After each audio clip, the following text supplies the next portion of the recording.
Welcome back to Kingdom Finds Cash. So today's video, man, this man finds a safe that is containing $7.5 million inside a storage unit that he bought for $500. Man, let's check this out.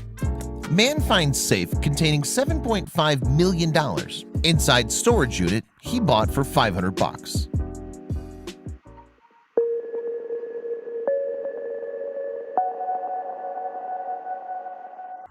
Placing the final bid that ultimately won the contents of a storage container that would become the dream of a lifetime or the ultimate nightmare. When a man uncovers what really lies inside his container, he's shocked. And when the police showed up at his door hours later, he wasn't ready. He was just getting comfortable with bidding on storage containers that were on auction. Spending money that he didn't have was a huge gamble when you have no idea what's inside. But there were so many stories out there about people striking it rich, even of some people finding whole classic cars and driving off into the sunset. So far he'd been lucky, managing to sell the contents for just a little over what he'd paid for the entire lot. But it was a lot of work and a lot of time going through someone else's junk, sorting, cleaning, and then finding the right buyer. He was almost at the end of his rope. If there was nothing big in this one, he was done. Joe stood outside the container with about 15 to 20 other people, eager to rubberneck what was inside the 5x15 unit. These were too big to get a good look inside, however, because they could store the contents of a one-bedroom apartment. Ideal for furniture, including a couch, chair, and small dining set, sporting equipment, bicycles, business merchandise. Not ideal for glancing inside and spending hundreds of dollars on. The bidding was fun. Not exactly what you see on TV, which is high drama, shouting, pushing, screaming, and general mayhem. But definitely fun, especially when he got into a bidding war with someone. It felt good to win, and he warned himself, not for the first time, that he would stick to his budget. Don't spend what you can't afford to lose. He didn't want to learn the hard way. But he just couldn't seem to help himself this time around. The container was packed tight with furniture and other goodies he wanted to look a little closer at, and some annoying woman behind him kept upping his bid. It started at $100, a hefty starting bid, but the container was awfully full. He bet, she upped it a little. He bet again, and so it continued. How long could this go on? $350 in, and he was adamant he would be the winner. $400, and she still hadn't given up, but neither had he. $450, $460, $470. Finally, the bid settled on $500. He was shattered and shaking. As reality returned, he realized exactly what he'd done. There better be something amazing inside that box. He had won.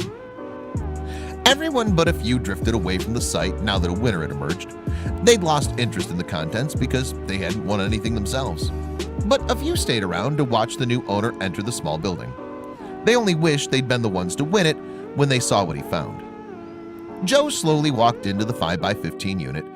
It was packed of old furniture, but enough of a gap between existed for him to walk between the items. He felt sweat prickle the back of his neck and forehead. The furniture alone wouldn't cover the high price he'd laid out for this unit. There'd better be something amazing. And he began looking. It didn't jump out at him as it would have in a movie. After all, it was just a dull gray container lying on the floor next to a chest of drawers. But Joe knew what a safe looked like without any fancy CGI to help him.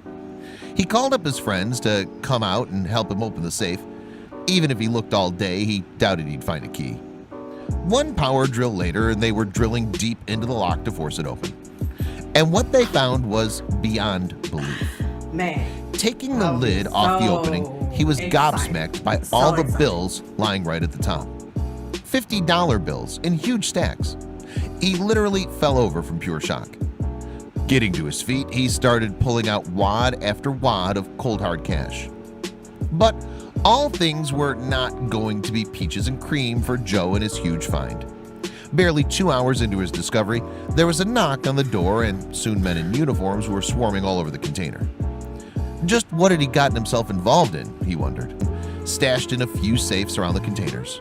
Everything from nickels to $100 bills and pink slips for cars. There was just one gigantic problem. The original owner had gotten wind of the find and had hired some top-notch lawyers to get back his fortune. Joe was in trouble.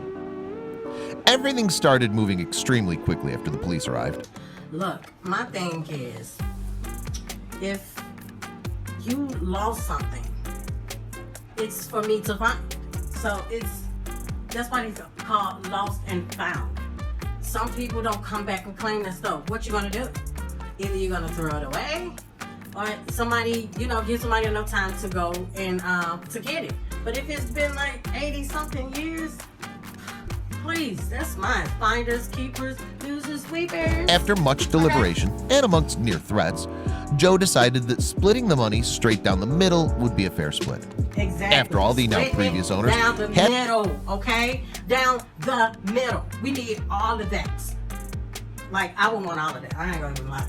I spent $500. Even though that's, in the state of California, the law states that if the container, the storage unit, is sold, it's mine. It's mine. It's all mine. And the original owner wants to take me to court.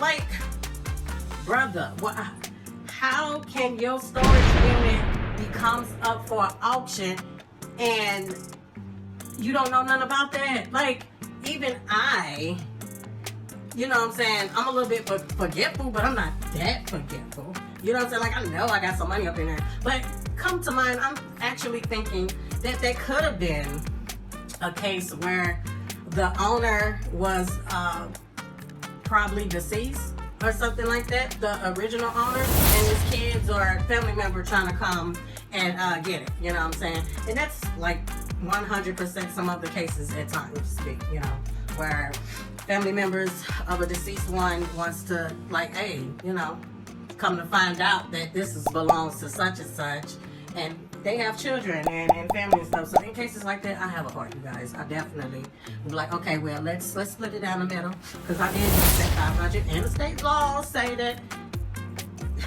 if it's in an auction and I bid on it, I don't care if it's $2. I want it down the middle, You get a piece, I get a piece. Sharing is caring. Left the container unpaid for a lot more than a couple months. In fact, almost a year, without responding to the letters sent by the store owners. And that debt was exactly why the auction had happened. A storage owner says, "I really don't make much money out of auctions. It's to try to cover our expenses. 90% of the time I don't cover my losses." Man, that was crazy. That was crazy how the previous owners was trying to come and take that man's money like that. But at the end of the day, he had enough money to fight that, and where they was able to split it down the middle. So great story. If you guys like what you seen below, please leave me a comment down below, and I'm definitely going to be doing a whole lot of these. I love watching these. I love to react to them. So I'll see you guys in the next reaction.